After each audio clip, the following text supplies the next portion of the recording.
Hey folks, this is Ben Gessel. I'm making a lot of videos tonight, I know. Just to wrap up these favorite composers, and this is not a complete list by any means, but this is kind of a mix of, with these 9 composers, so maybe 10 with Eric's Essenwalds, this is like 10 or so composers I tend to write more religious music, music of religious nature that I listen to, but some of these guys are, again, like I say, members of the Church of Jesus Christ of Latter-day Saints. Others are other type churches. And let's go through this here. Now, Morten Lauridsen, Morten space Lauridsen, Lauridsen. I've mentioned him in other videos. I know. Again, he is basically from Washington State. Yeah, Washington composer. Huge name just a huge name for religious music. Uh, he's been at a lot of different colleges. At least I know he was at UCLA, and he's also, I think, he's had his music performed. He's associated somewhat, I think, with St. Olaf, at least with the choir there. Anyway, he's back here in Washington now, and very fond of this gentleman, his music and everything. Morten Lauridsen, just amazing composer. John Rutter, a British composer, instantly, I believe, kind of like Ralph Vaughan Williams. He wrote a lot of Ralph Vaughan Williams, more of a classical guy. This guy, sorry, wait till this refocuses again. John Rutter. This might take a second here. Come on. Here we go. Come on. It's just a little fuzzy right now. Sorry. It's not being cooperative. There we go. John Rutter is again, British composer. He himself not especially religious, but has written some of the most beautiful music in existence, and it is considered, I think, religious music. Although it kind of falls under the like Lauridsen, it falls under the classical umbrella somewhat, but uses a lot of contemporary rhythms with really exciting harmonies and that sort of thing.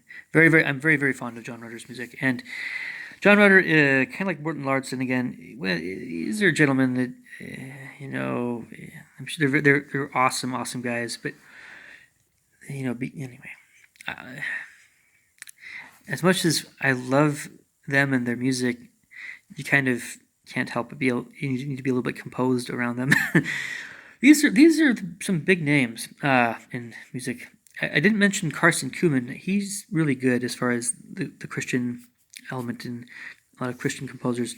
Getting into members of my church here that are composers, really strong composers, is Kenneth Cope, Lex de Azevedo, Michael McLean, Roger Hoffman, Rob Gardner, and many others like K. Newell Daly, Leroy Robertson, and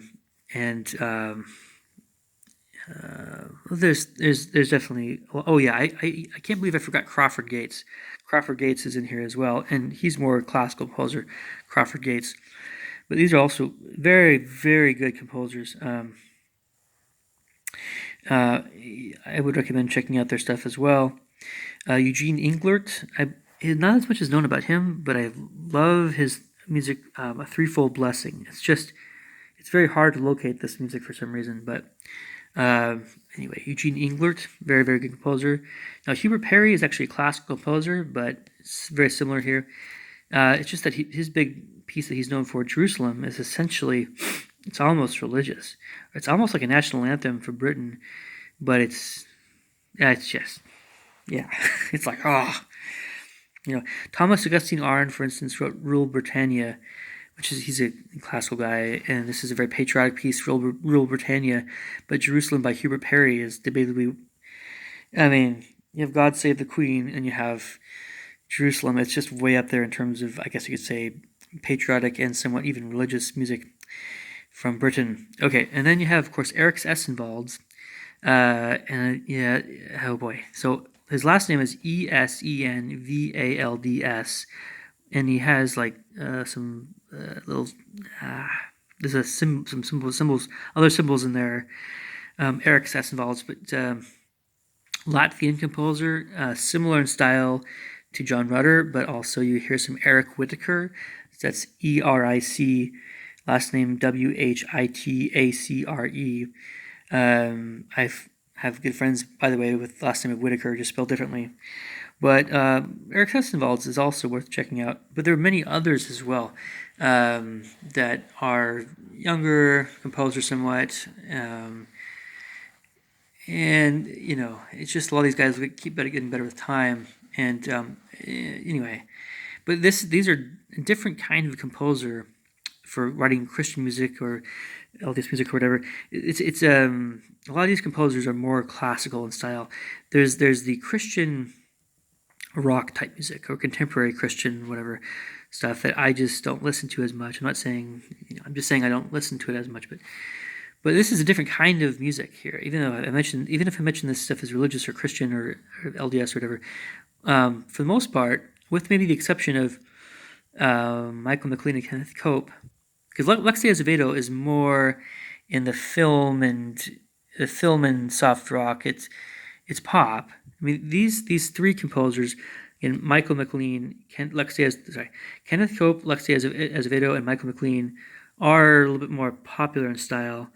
Lexi Azevedo being more musicals and film, Michael McLean, Kenneth Cope being more kind of just popular songs. But even so, there's a lot. Their music is so powerful, I think, that it can cross over into more, again, this religious sacred arena. And that's also the case with, I realize some other composers as well in this arena. And sometimes, of course, in general, a lot of music just kind of, a lot of music is hard to really define as being of a specific genre. But so you can see, again, some of my favorites. And these are not all of them. There are definitely composers that I'm not mentioning here that I still listen to a fair bit. But some of these guys I'm listening to more often. In particular, I've been really, last little while, listening to a lot of folks in the easy listening range. All these guys. Trying to become more familiar with composers from Europe and Poland and Spain and, of course, Italy and other countries as well. I think I'm pretty good to go with this arena. There's probably not going to be a whole heck of a lot. It's just mainly knowing better who the songwriters are for these famous songs we like a lot. And I'm probably not going to change so much in the rock arena. Probably not so much funk. Latin, maybe you'll get a little bit more familiar with Brazilian stuff. And folk, maybe a little bit.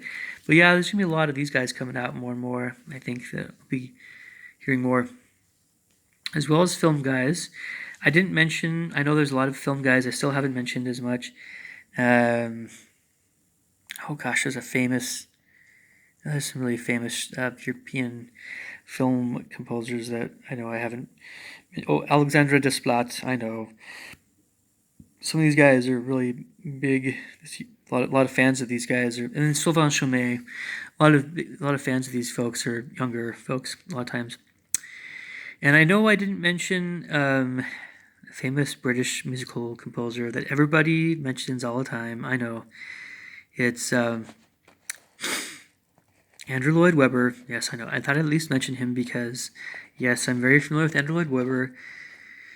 But no, I'm not the biggest fan of his music, but it's just fine. There's nothing wrong with it. But there's a lot of people and members of my church that love that kind of music, so... Anyway, with the exception of Jesus Christ Superstar. Anyway, that's another story. So, and of course, we also like very much the Osmonds. The Osmonds, I know, being kind of like, I don't know, where is he? The Osmonds and the Jacksons. I know that was also kind of a big thing in the 70s. I'm familiar with that too, all that stuff, and also that there's Prince, and Prince was before Michael Jackson and influenced him, and James Brown and all these guys. Yes, I know. All right, leave me thoughts and comments below. I'll catch you guys later. Take care. Bye.